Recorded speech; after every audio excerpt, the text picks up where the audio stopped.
In this episode, the country with the most reported cases of COVID-19, how the virus has impacted the travel industry, and the nightly ritual acknowledging health workers.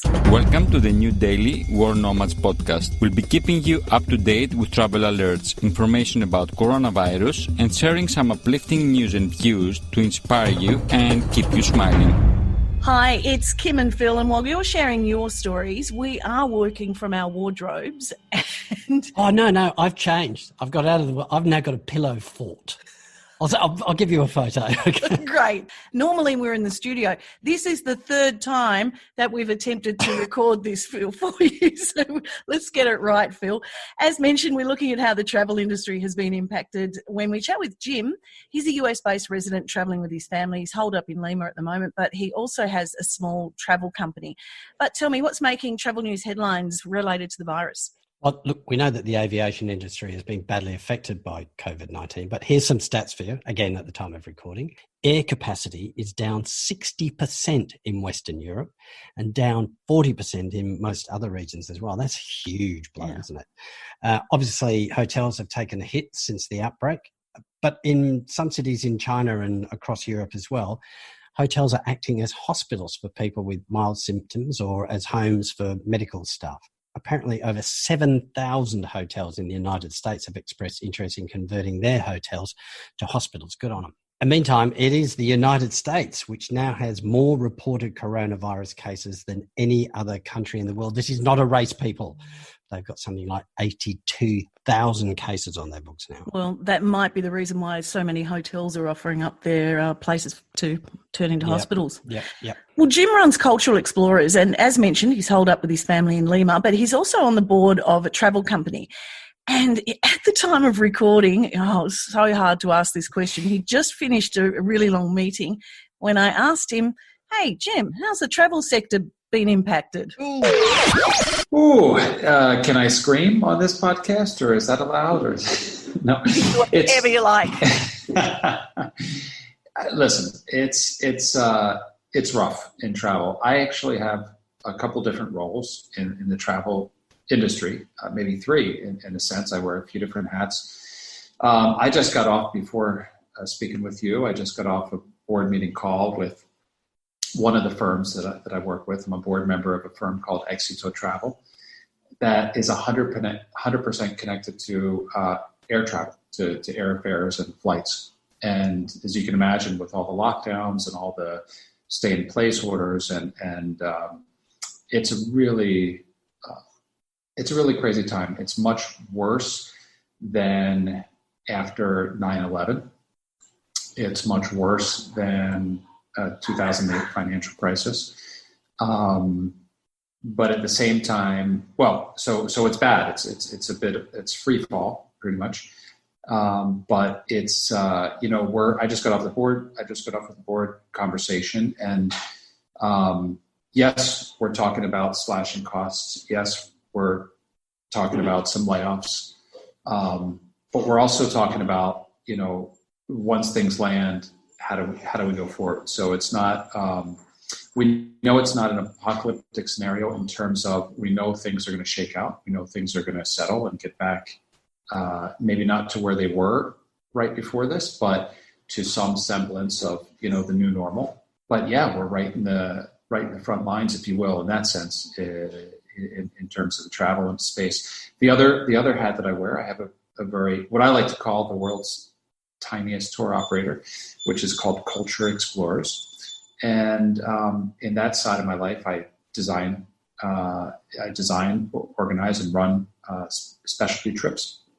So, my year was looking very busy, and now it's the rest of the calendar's kind of cleared off, and so I'm just in sort of a reactionary mode where I'm just trying to, most of the fires have been put out at this point, and I'm just trying to actually make others feel comfortable at this point.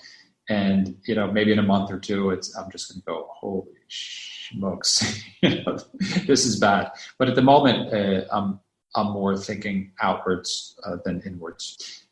I've been in the travel industry for about 20 years, so I've seen the ups and downs. I got started, just shortly after 9/11.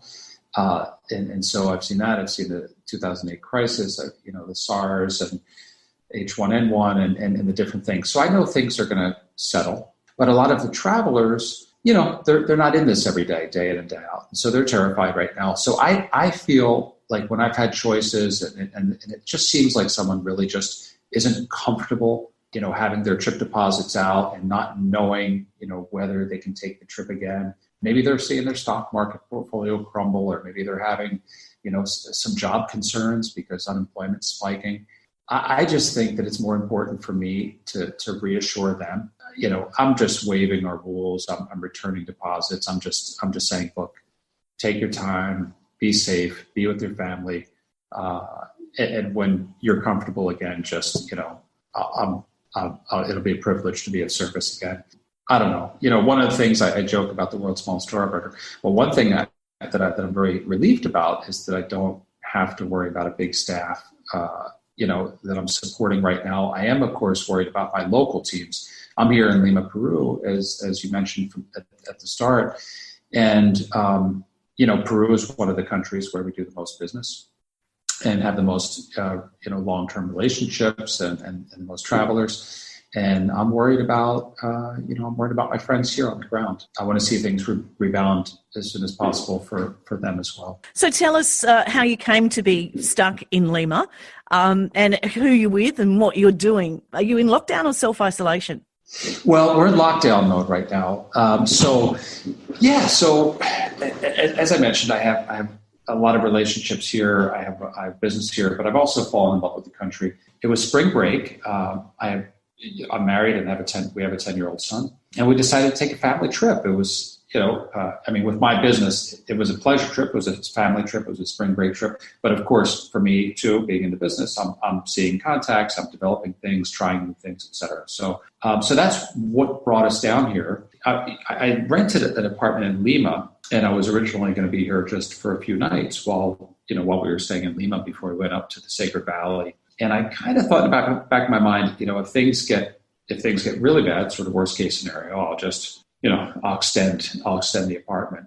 And I didn't know quite how serious things were going to get, but that is what happened, and that we have extended our time here in the apartment. So in terms of being stuck in Peru, while things did lock down 24 hours after we got here, I think the borders did, lock down. I really didn't want to join the mad scramble, because that last 24 hours when people, many people were desperate to just get out of Peru. I just thought, I just thought that was one of the worst places to be, scrambling to the airport, waiting in long, lines for hours and hours and hours. Of course, everyone's terrified of coronavirus. And that's, of course, when you have the massive crowds and panic and people pressed up against each other, and then getting on the long flights. And, I work wherever my laptop is. So for me, it's kind of like sheltering in place in somewhere where we're all really comfortable. And I hear you like the daily routine is to do a little bit of exercise on the roof.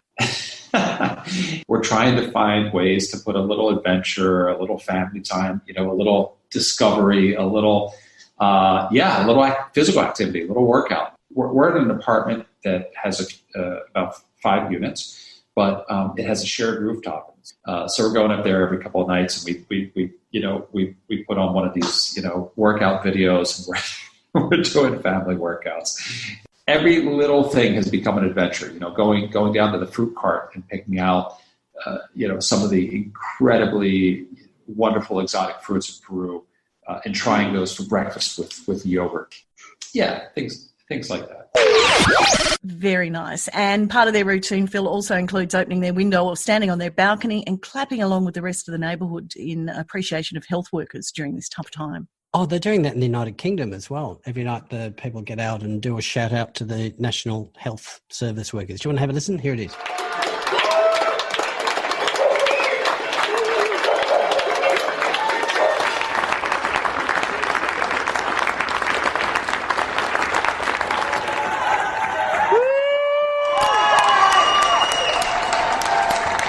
That's very cool, and they deserve it too. Next week, we will continue to share stories from travellers in lockdown or self-isolation from our pillow fort and our wardrobe. And this chat I loved. I love all the chats, but this I really loved. It's a nomad self-isolating at her grandparents' village in Kenya. Oh, wow. Okay. Look, if you've got a story you want to share with us, please email us at podcast@worldnomads.com. See you later. The World Nomads Podcast. Explore your boundaries.